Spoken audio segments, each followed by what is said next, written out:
다음 순서는 신앙의 빛 순서인데요. 프란체스코 교황님의 첫 회칙 신앙의 빛에 관하여 이 시간 조민현 신부께서 함께 하십니다. 가톨릭 방송 애청자 여러분 안녕하십니까? 저는 뉴저지 성 마이클 성당의 조민현 요셉 신부입니다. 오늘은 우리 프란치스코 교황님의 첫 번째 회칙이신 신앙의 빛의 6번째 시간으로 여러분과 함께 나눠보겠습니다. 하나님을 바라보는 것, 그리고 하나님의 말씀을 듣는 것, 이렇게 하나님을 체험하는 데에는 가장 중요한 두 가지의 방법이 잘 듣는 것, 그리고 잘 바라보는 것입니다. 유대교에서는 잘 듣는 것을 강조한다고 합니다. 왜냐하면 말씀이 중요하고 또 말씀이 사람이 되셔서 우리와 함께 계셨기 때문에 말씀이 선포될 때 그것을 잘 듣는 게 중요합니다.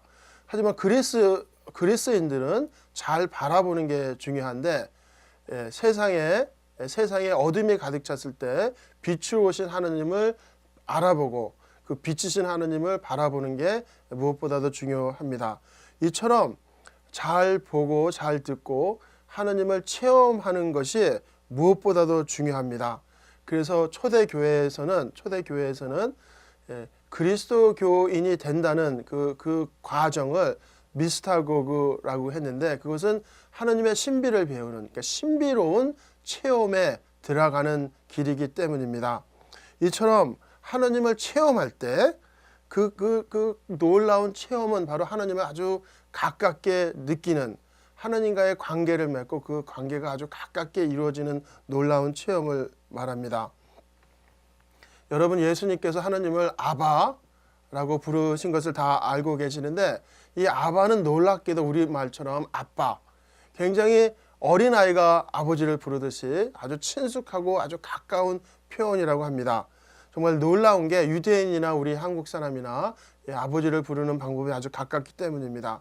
하지만 전통적으로 유대인들에게 하느님을 이처럼 가깝게 부른다는 것은 상상을 할 수 없는 건데, 이것이 가능했던 것은 바로 예수님이 하느님과 가졌던 그런 놀라운 체험들, 하나님을 바라볼 수 있는 그 놀라운 체험들에서 나왔기 때문입니다.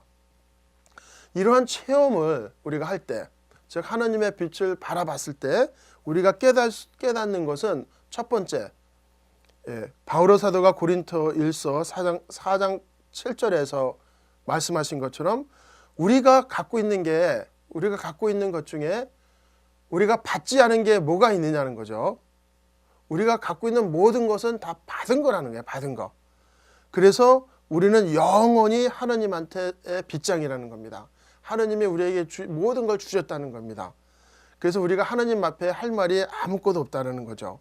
하나님에 대한 체험을 깊이 할수록 우리의 모든 것이, 우리의 모든 생명이, 우리의 모든 빛이 하나님께로 나왔다는 것을 깨닫게 됩니다.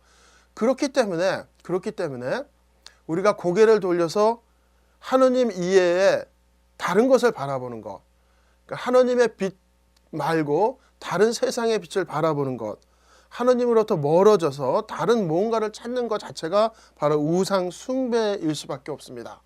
왜냐하면 우리가 가진 모든 것은 하나님으로 나왔기 때문입니다. 심지어는 우리가 하나님으로부터 고개를 돌려서 자기 자신을 바라보는 것조차도 본래의 원초적인 생명, 본래의 원초적인 빛으로부터 멀어지면서 자기를 바라볼 때 결국 어두워질 수밖에 없다는 겁니다. 세상에 있는 모든 빛이 결국 하나님으로부터 나왔기 때문에 하나님 없이는 어떠한 것도 빛을 발할 수 없기 때문에 하나님 없이 바라보는 그 무엇이든지 우리에게 빛을 가져다 줄 수 없고 결국 어두움 속에 빠질 수밖에 없습니다. 이렇게 바라볼 때 요즘 세상에서 많이 유행을 하는 뉴 에이지 운동이다, 자기 수련이다, 자기 성찰이다, 자기 발전이다, 마음 수련이다, 현대의 많은 심리학이 결국 자기를 중심으로 해서 자기를 회복하고 자기를 치유하는 건데, 이런 것도 놀랍게도 하나님의 빛을 바라보지 않으면 결국 이 빛 스스로 빛을 발할 수 없다는 겁니다. 그래서 뉴에이지 운동이니 자기 수련이니 마음 수련이니 심지어는 불교나 신두교의 영향으로 자기 수련과 내적 훈련을 하는 많은 유행하는 많은 운동들이 있는데 하느님의 빛을 받지 않고 스스로에게서 빛을 찾겠다는 것은 결국 있을 수 없다는 이야기고 결국 어두워질 수밖에 없다. 즉 생명의 빛으로부터 멀어질수록 빛으로부터 빛의 원천으로부터 멀어질수록 결국 어두워질 수밖에 없다라는 이야기입니다. 그래서 구원은 자기 이전에 그리고 자기를 넘어서 원초적인 생명을 주시는 그 빛을 찾는 데 있다는 겁니다. 그래서 신앙에 의한 구원은 첫 번째 하나님의 은총에 의해서 나왔다는 것, 하나님의 은총이 무엇보다도 중요하다는 것을 깨달아야 됩니다. 그리고 두 번째는 그 놀라우신 은총과 생명과 하나님의 구원의 빛이 우리에게 선물로 주어졌다. 우리에게 무상으로 선물로 주었다는 사실입니다. 이러한 모든 사실이 하나님을 바라보고 하나님의 말씀을 듣는 그런 구체적인 체험 속에서 하나님의 신비를 깨닫는 데서 나온다는 것입니다. 네, 그러면 여러분 다음 시간에 또 여러분과 찾아뵙겠습니다. 여러분 안녕히 계십시오.